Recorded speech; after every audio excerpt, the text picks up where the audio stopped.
See, it's me again. Hello, thank you for coming, Oki. My name is Stephen Ford. I am the Executive Engagement Manager Director. So I'm wearing a few hats right now. Currently, right now, participating in my role as the Engagement Manager for the Allied Arts Council of Lethbridge. And what this sort of is, we do these regular sessions, professional development sessions, geared for artists in terms of sort of demystifying artistic processes and making you turn, you know, the fun and beautiful art that you do and turning it into something that, you know, you get paid money for, which is very important in the artistic world. So that's a little bit of a preamble about the series. Before we get going any further, do a little land acknowledgement. So I'd like to recognize that we live, play, and do public art on the traditional lands of the Blackfoot people, Treaty Number 7. So along the lines of that, something that I always like to sort of emphasize when we do these land acknowledgements is that it's also very important that we're not just doing land acknowledgements, we're talking about, you know, active things that we can do to actually support and actively do these things, because reconciliation without any action doesn't really mean a lot at the end of the day. So one of the, actually two points I want to bring up.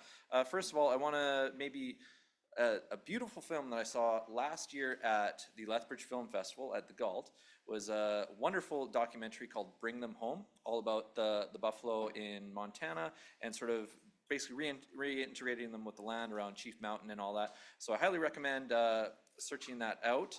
I was trying to find a spot where you could easily watch it online.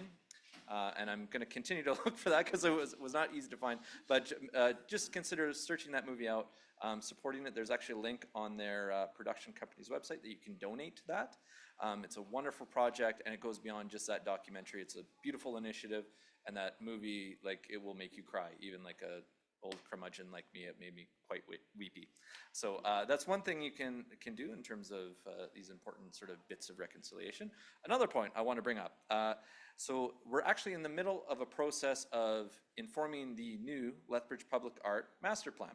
And part of that process, the City of Lethbridge has hired a group of consultants called Evoke 2.0, and they're doing a series of public art labs and basically trying to inform what public art looks like in our city going forward. With that in mind, so I wanted to bring notes with that so I get all this right. So there's a few information sessions and sort of lab sort of things happening next week. One in particular importance relating to that concept of reconciliation, these things, is there's a specific, first off, I'll tell you which ones are all happening next week. So first off, Monday, April 7th from 6:30 to about 9 at the Movie Mill, there's going to be a film night. So we're showing a couple of films related to public art and awesome documentaries. Totally free. All of these you can register on publicartlethbridge.ca, by the way. And then they're into those idea labs. So Tuesday, April 8th from 1 p.m. until 4 p.m. at the Sterndale Bennett Theatre, and that's open to everyone. Another one on Wednesday, April 9th, 5:30 to 8:30 p.m., also at the Sterndale Bennett Theatre. And on that reconciliation note, there's also a very specific session geared towards Indigenous people in our area, and basically creating space for those voices, because that's a very important part of this conversation of informing this public art plan going forward. And that one will be happening from 1 p.m. to 4 p.m. also at the Sterndale Bennett Theatre. So what's that? Sorry? On Wednesday, yes. So in regards to that, please consider registering ahead of time, RSVPing through publicartlethbridge.ca. If you go to the news section on the drop-down menu, you'll find the link through that.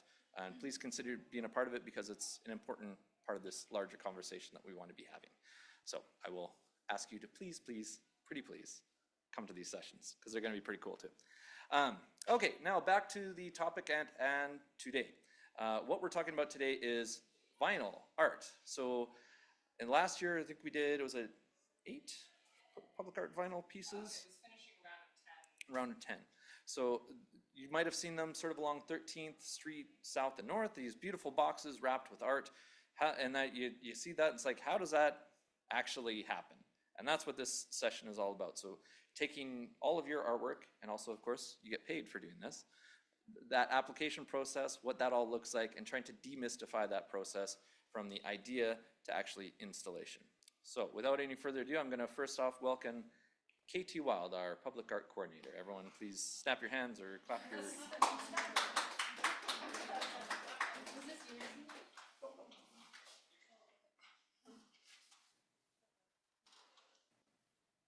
Okay, hello everyone. Thanks for coming to this. Thank you both to our online audiences, our in-person audiences, to Steve, to the City of Lethbridge for the support in the program, and to Suzanne, who is our chief graphic designer here, who is going to do the bulk of this presentation tonight and explain a lot of how it happens for the artist. But first, I'm going to start by just giving a little bit of an overview of how these projects come to be in general, through to the end, give you a little bit of context. So if we can go to the slide, that would be great.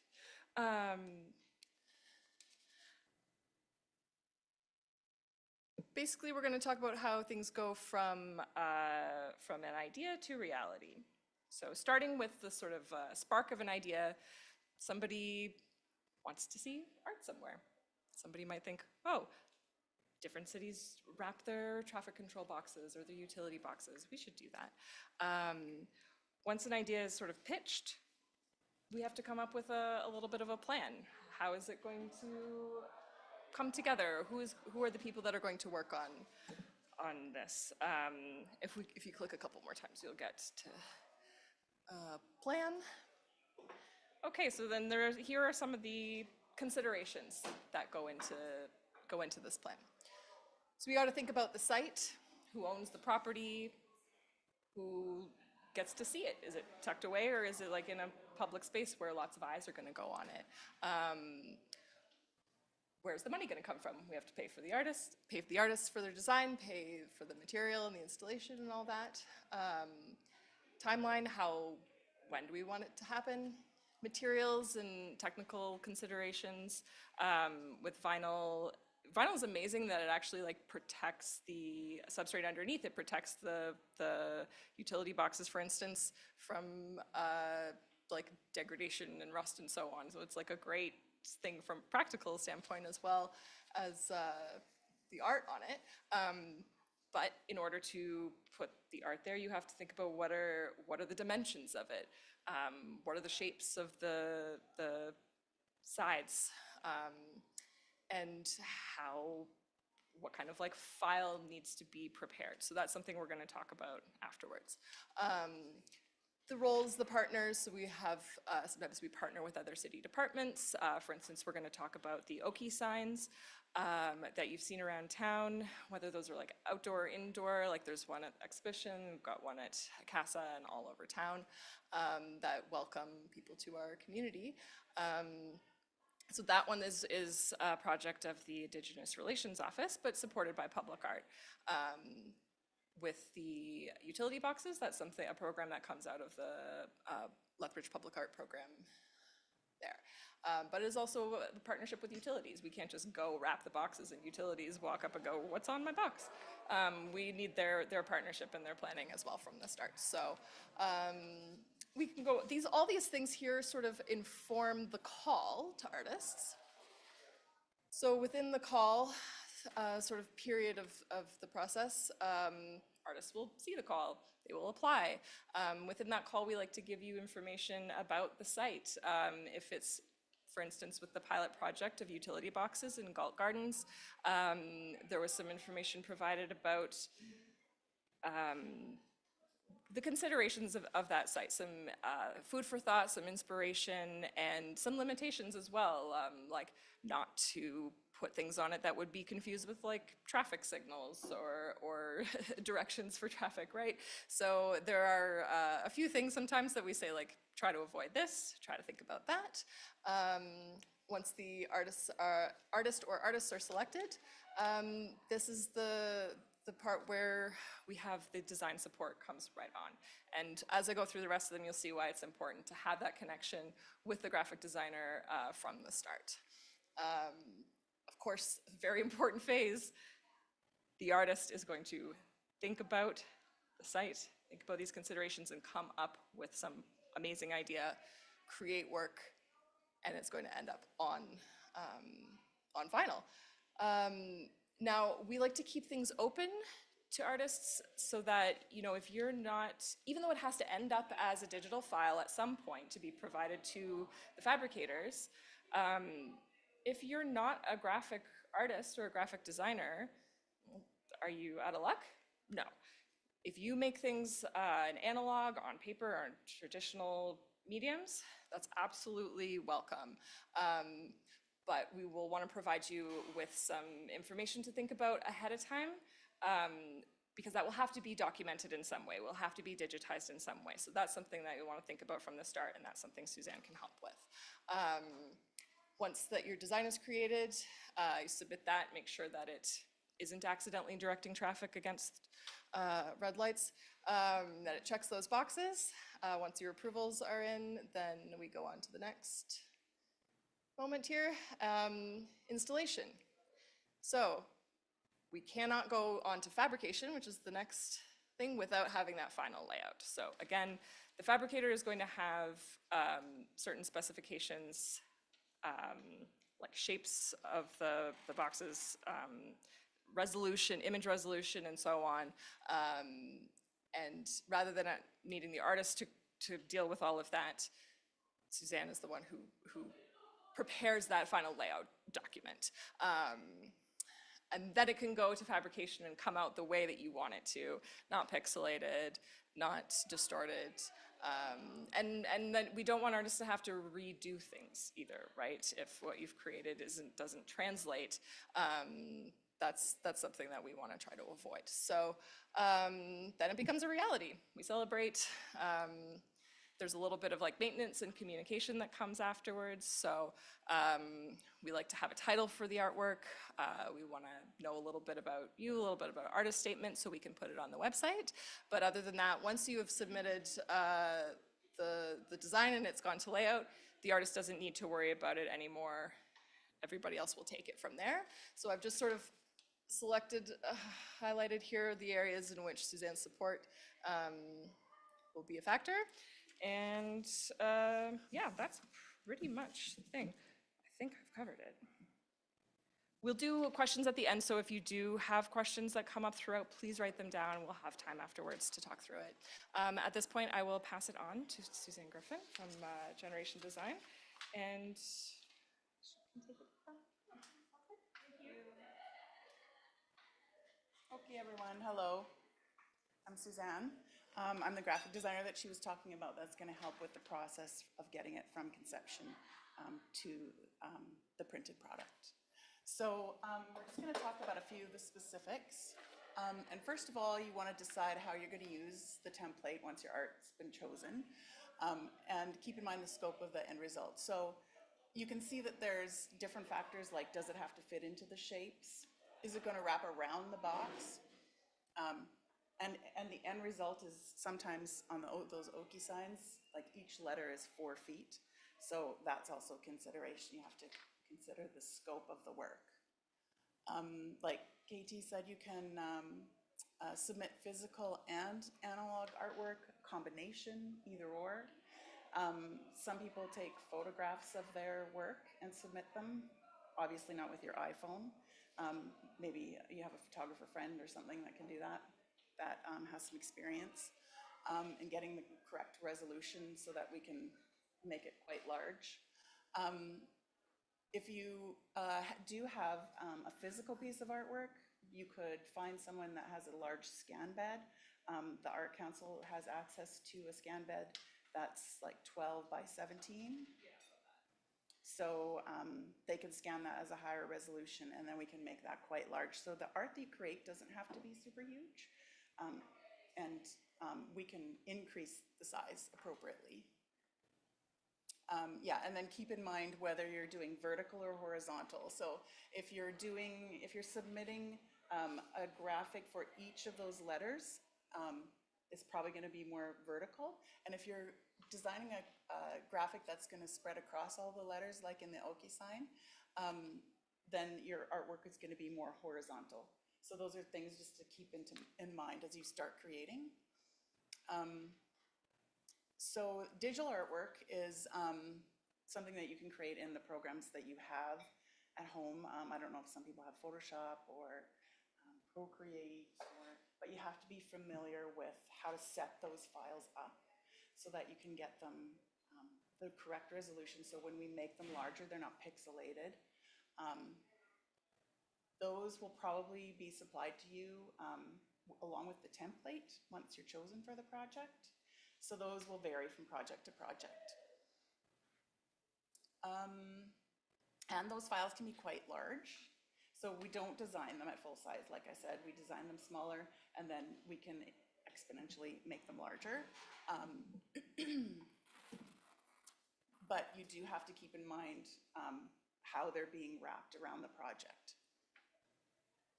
Also, it's a good idea if you're doing a project on, say, an iPad or a small screen, to look at it on a larger screen, zoom in on it so that you can see what it's looking like as you're creating it.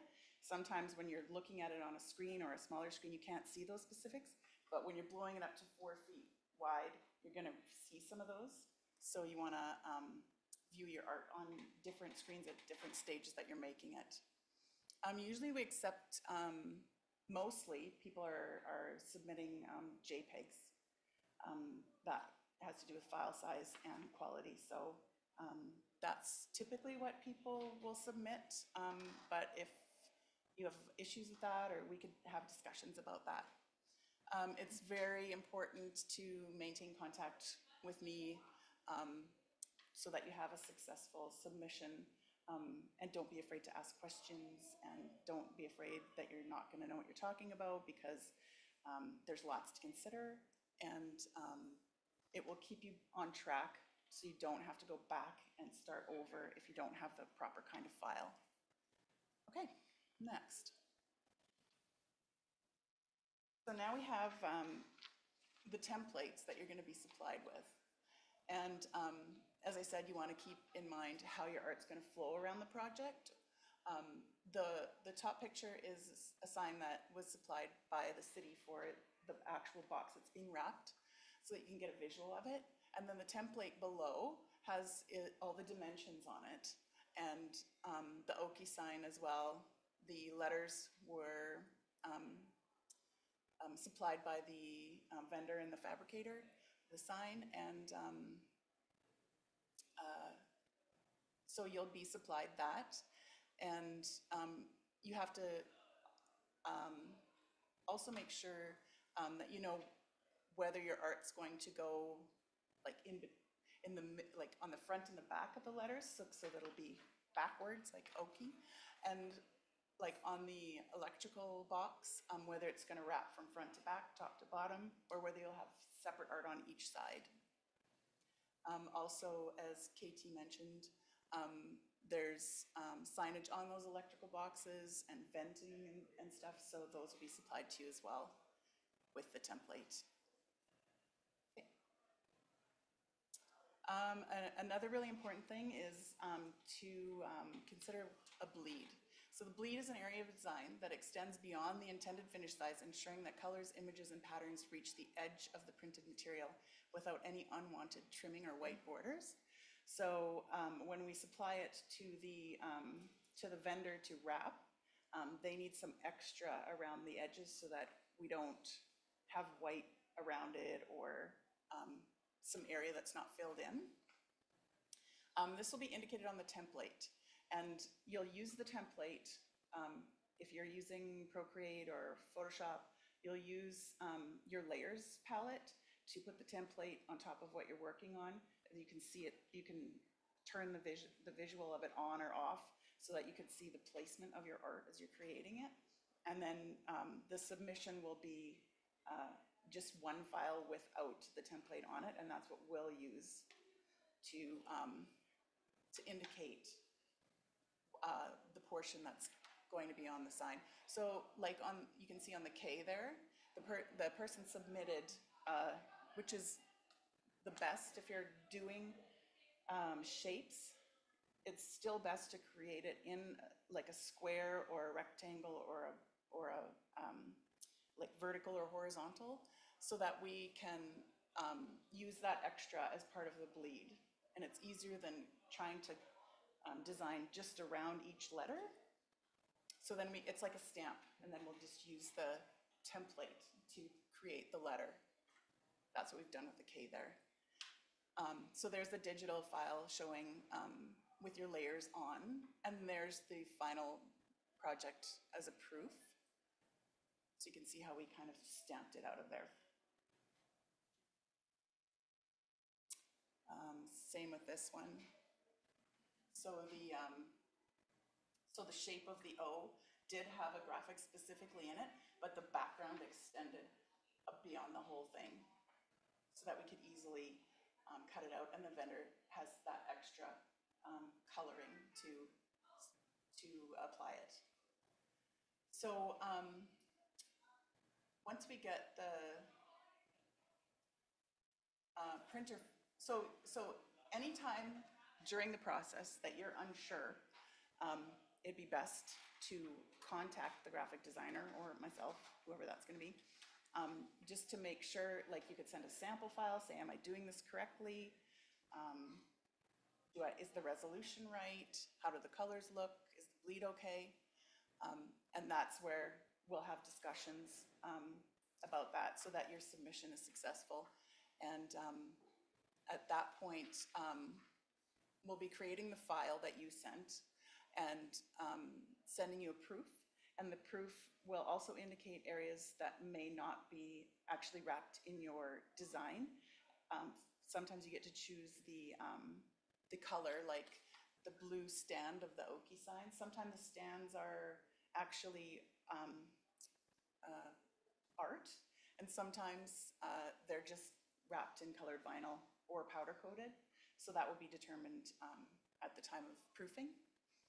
And then, so you'll get to see the final project on the screen as a proof before we've completed and send it to the vendor. There's a few people that get to see that for approval, I think. The committee, the artist, yeah. Okay, and then the printing and installation, and then the celebration, as KT said.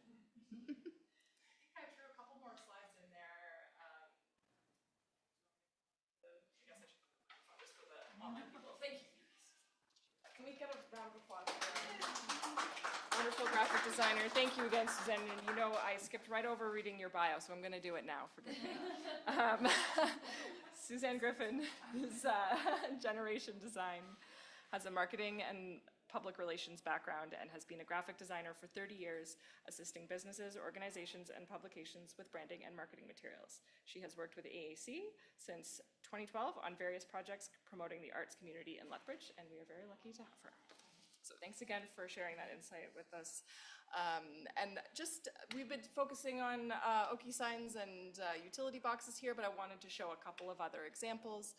So fairly recently, just even the beginning of last year, we had the Zamboni wrapped at the Logan Boulay Arena with Carla Mathercock's work here. The next picture shows the rest of this project, which is 2D just on the windows. And there are a couple of other examples here. Awning by our own Colleen Devine. And Haley Heavy Shields got quite a few pieces that are sort of this 2D window piece. There's another one at the airport when you get off a little plane that you'll see kind of like above. And that one faces quite a bit of the elements. But so there's interior applications, exterior applications. There's so many different ways to do this on a bunch of different shapes. It's pretty incredible what can be wrapped in vinyl. Love to have another session just called Will It Wrap? So yeah, again, that's pretty much covers it. I think we can go to questions at this point. Does that work, Steve? Yeah, so with that, first off, give it up for KT Wilde. Thanks, friends. And one more time for Suzanne Griffin. So with these question and answers, because we are doing this online, we're recording this stuff, I'm going to be that weird guy that's going to bring over a microphone, and obviously you're not hearing it kind of come through, but it's important for the other side that they can hear your question and get context to the answers in that. So we're going to, and for folks online, If you do have questions, just drop them into the chat or the Q&A portion, and we'll get to those. Also on that note too, we did have a representative from Warwick that was going to be with us today, but unfortunately was traveling and got stuck in weather stuff, so unable to join us. But what you can do, if you do have questions around that aspect of things, we can still take those today and we'll record them, like written or what have you, and then we'll present them to Warwick, Tyler at Warwick, and get back to you with the answers to those. So we can still ask those questions. It's just going to be a little bit of a tape delay on the answer side of it. So without any further ado, we'll open the floor for questions. Who wants to be the first one? Oh, there we go. Oh. Yeah, that's okay. We've got the length. One of these days I'll have a. Yeah, I'm just wondering if there is a page or mailing list to make artists aware of calls that are coming up or open calls, and also are there any calls that are open right now?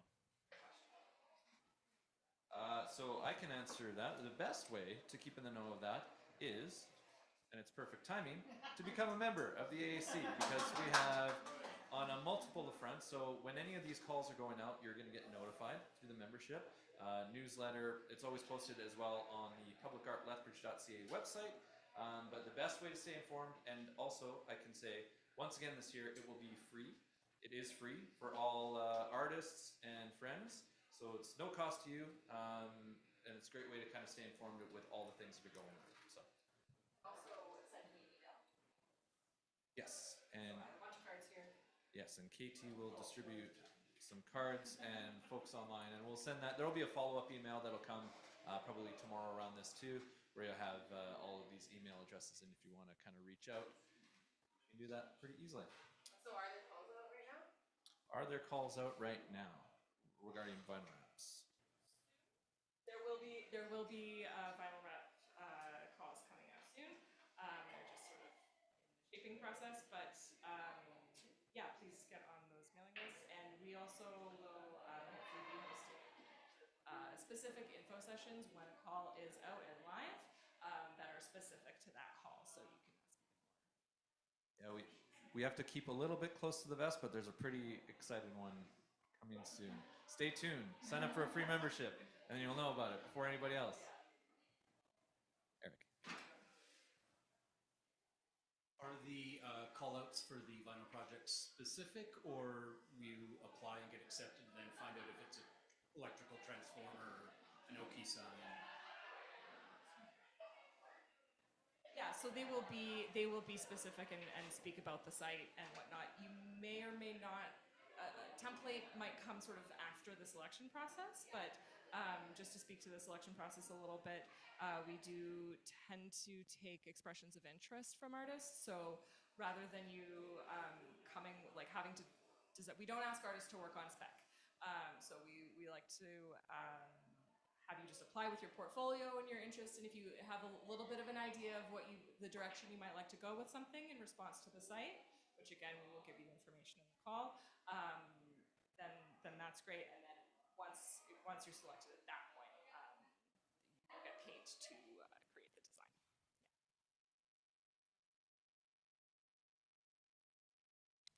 And on the note of membership, artslethbridge.org. That's all through there. I forgot to mention that. Very, very easy. It's a quick form. It's all online. Super easy. For the Allied Arts Council, it's artslethbridge.org. And then for Lethbridge Public Art, it is publicartlethbridge.ca. Website or just an email? That's a website. That's a website. Yeah.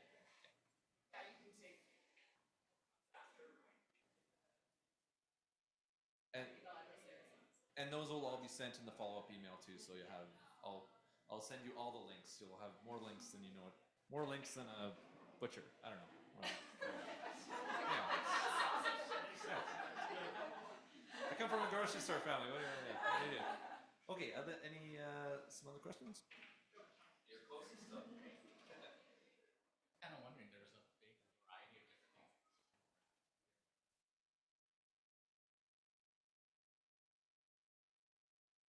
Will it wrap?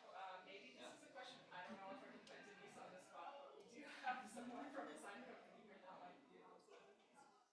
Yeah, the question pertains to what are the limitations of things that can be vinyl wrapped? Okay, so I don't do the wrapping. I'm Denise from Da Vinci Signs. I don't personally do the wrapping, but what I found is that spot is better, but compound complex curves can be wrapped because the vinyl out there is amazing. It has special adhesive that can stretch and mold around shapes and sizes.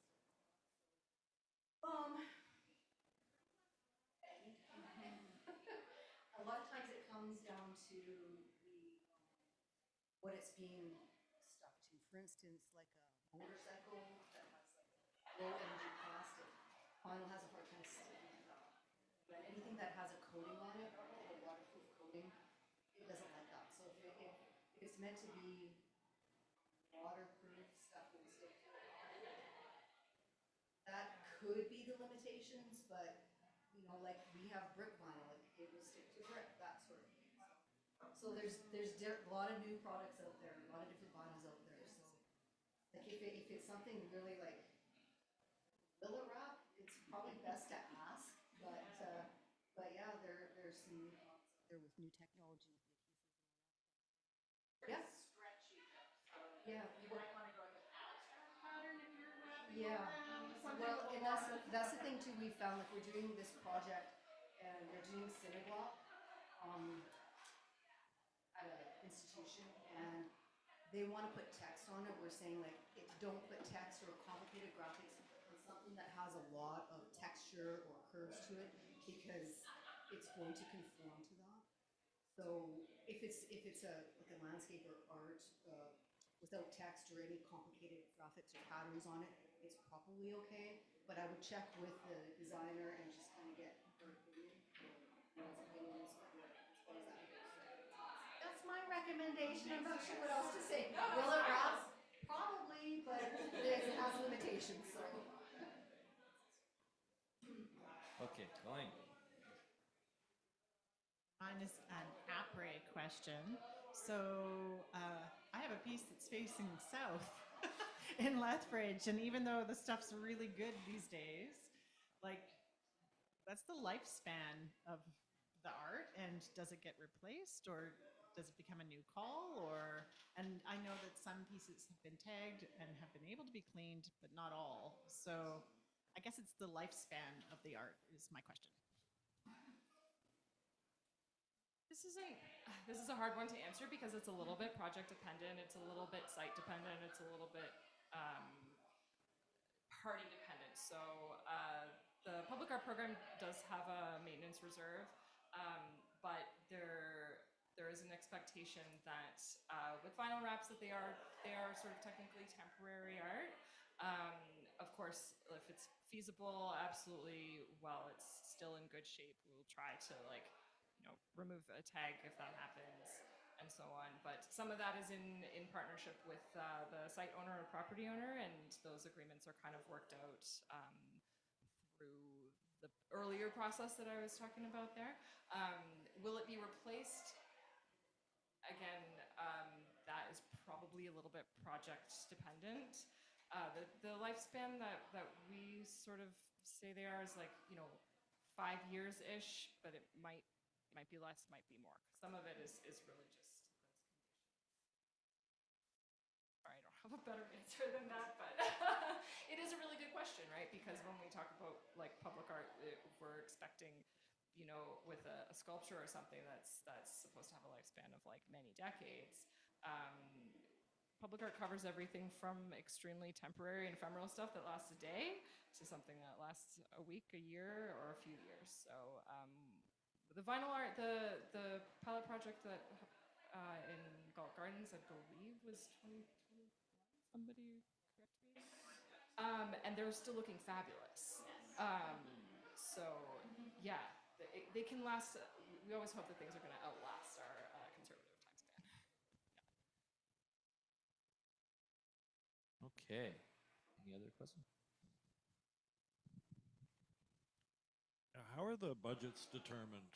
Because I see from place to place they kind of vary a bit, and they seem low. That's basically for the vinyl stuff. Always seems a bit low, but I'm just wondering how that works.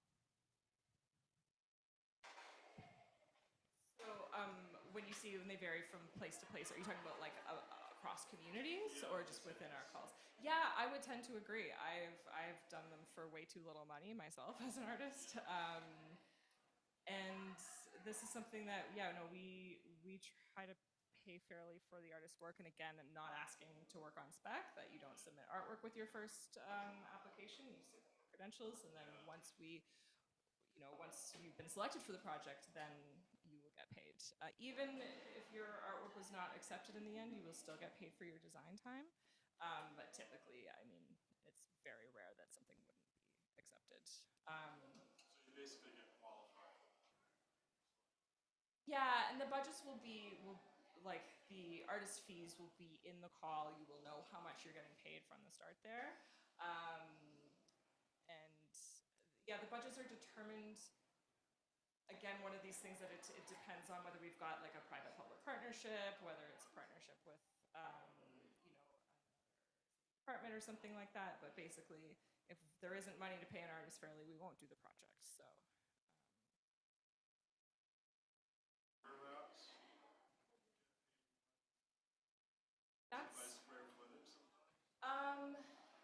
That's a good question. It's not exactly by square footage. Sometimes that's a bit of a consideration.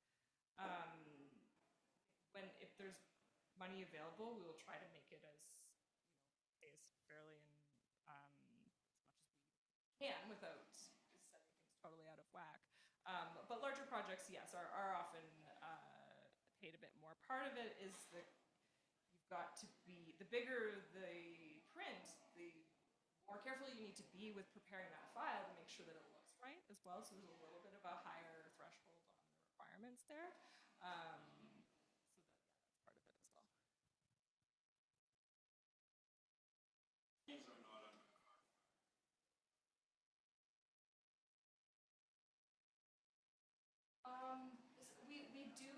We do consult CARFAC guidelines for a lot of our pricing, or for a lot of our fees where we can. Things are not always perfectly in alignment, but we do take that into consideration. Yeah. Okay, who's next? Ready?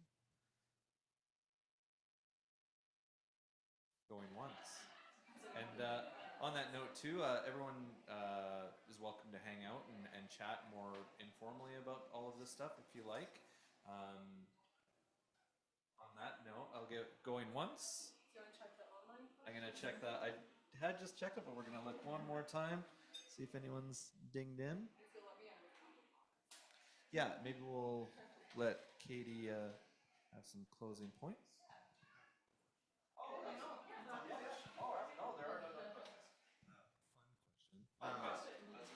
To celebrate. I'm curious, what happens when they go up? Does it just happen and then the next day you go there and they're there, or is it like an event, or what does that look like? So yeah, stock answer, it varies. But really, no, we will be very excited to share that when they go up.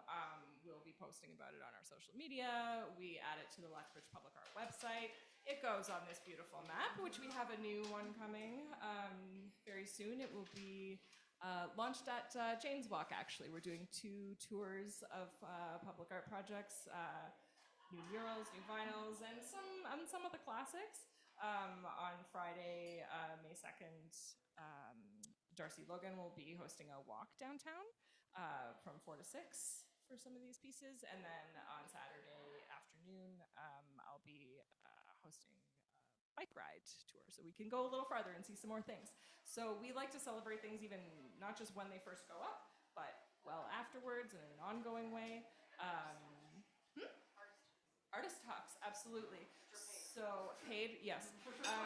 So in January we held an artist talk, artist panel that celebrated kind of a group. So many works were installed last year that we could not have an artist talk for them all. But when that happens, we do try to like bring people together and celebrate a bunch of installations at once. And so yeah, if there's watch for, if you do end up having a vinyl project, watch for an invitation to an event like that. And we do look for speakers, and I absolutely wish I could have everybody speak. But sometimes we don't quite have the budget, because we do pay. We won't ask you to do an artist talk without paying you. So that comes back to the CARFAC guidelines as well. Yeah, there's lots to celebrate, and thanks for the question. That's a good one. Okay, one more time. Any more questions? There's no back questions. There's any questions? Sure. Yeah. Who's comfortable with like designing digitally? Got Clay. Here, Tommy. Okay, and then what other kinds of like art forms do we have here? What are people's favorite mediums? Just shout it out. Are you an artist, sir? What do you paint? Do you painting and sculpture? Okay, very cool. Collages. Okay. Yeah, for sure. And is that something that you've like applied to stuff like this before, where you would like, right? Yeah, no, this is great. This is great. Okay. Yeah. Well, I think. Okay. Yeah. Do you want to tell me what that was? I have one in Lethbridge. It's in the window at Castle. Okay. Then now I know who you are. I don't know your face, unfortunately, but I think I know your name. I'm Dave. And I've done another one like that in Grand Prairie. It's similar. It's outdoors though. So that part of my practice, which also includes like gallery installations, is very different from what I do in my collage work. So there's a real separation there, but I think they're both kind of. For me, the next step is to get the collages into a Okay. One last time. Okay, on that note, I will say thank you all for coming very much. Sign up for a membership. It's free, because we're going to have more of these coming like next month, and the month after that, and the month after that, and the month after that. Yeah, so these things are ongoing, and there's obviously different topics, different mediums, whether it be the next one is going to be relating to more in the music vein of things, and actually, learning how to set up a PA, and just a little bit of sound design 101, and just little bits of learning how to do that, because that's something that's can seem very daunting, but when you kind of lay it out and have somebody to walk you through it, it's actually pretty okay, and it can be useful in various amount of ways. So stay tuned for that. That's invite is going to be going out to members. So once again, please sign up for arts or at artslethbridge.org and sign up for an AAC membership. Again, free for artists and friends. And also a big thank you to Sisters. We haven't mentioned that, so everyone clap or snap or Parliament clap. That place. So a big thank you to Sisters for hosting us. We've started to do some things here. It's really great. We really appreciate them. And a really great way to appreciate them is to always tip your servers really nice if you can. And on top of that too, make sure you pay your bill so they don't come after me. That would be great. And with that, I'll say thank you to the people out there, and thank you to the people in here. And I'll shut this off, and then we can talk where it's slightly less weird. And, thank you so much.